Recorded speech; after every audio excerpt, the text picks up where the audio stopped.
Selamat pagi, apa kabar semuanya?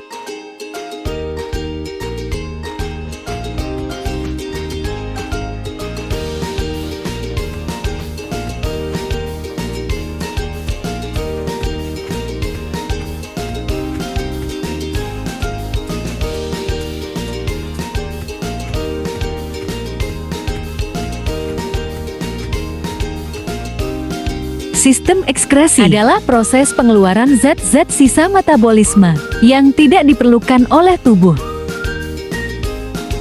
Sistem ekskresi manusia melibatkan organ ekskresi, yaitu ginjal, kulit paru-paru, dan hati. Namun di sini kita akan membahas sebuah kasus, yaitu gangguan pada sistem ekskresi manusia yang sedang meningkat. Adapun kasus gagal ginjal akut ini telah terjadi di tanah air dari tahun ke tahun. Kepala Bidang Pencegahan dan Pengendalian Penyakit Dinas Kesehatan di Jakarta mengatakan, pihaknya menerima puluhan laporan kasus gagal ginjal akut pada anak usia di bawah 6 tahun sejak Januari tahun 2022. Memiliki gejala yang umum seperti diare, mual dan muntah, demam selama 3-5 hari, batuk pilek, dan sering mengantuk. Pasca WHO merilis bahwa penyebab kasus serupa di Gambia adalah karena intoksikasi obat. Arah investigasi kemudian berganti menjadi intoksikasi atau keracunan. Sebagai penanganan darurat, Kemenkes dan BPOM menarik semua obat sirup untuk menghentikan peresepan obat sirup. Setelah instruksi, jumlah kasus menurun secara drastis.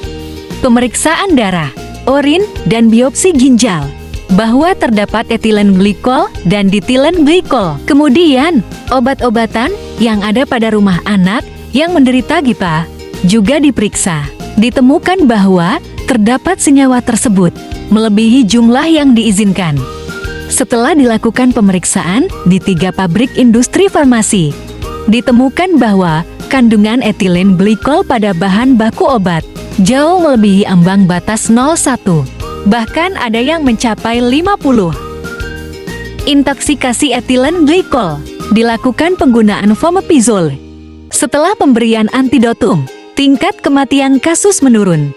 Dari bukti-bukti inilah Kemenkes kemudian menetapkan bahwa faktor resiko terbesar GIPA adalah intoksikasi senyawa etilen glikol dan ditilen glikol. Kementerian Kesehatan melaporkan ada 206 balita terdeteksi mengalami gangguan ginjal akut progresif atipikal di Indonesia hingga 18 Oktober tahun 2022. Dari jumlah tersebut, 99 balita atau 48% dinyatakan meninggal dunia.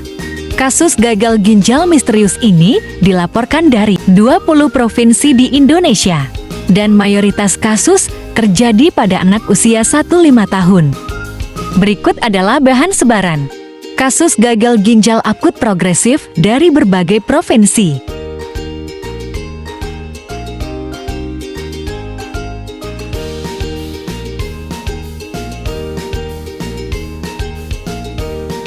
Kementerian Kesehatan menghimbau sebagai upaya pencegahan agar orang tua tetap memastikan perilaku hidup bersih dan sehat tetap diterapkan.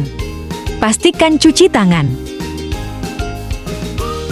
Makan makanan yang bergizi seimbang. Tidak jajan sembarangan. Minum air matang. Pastikan imunisasi anak secara rutin.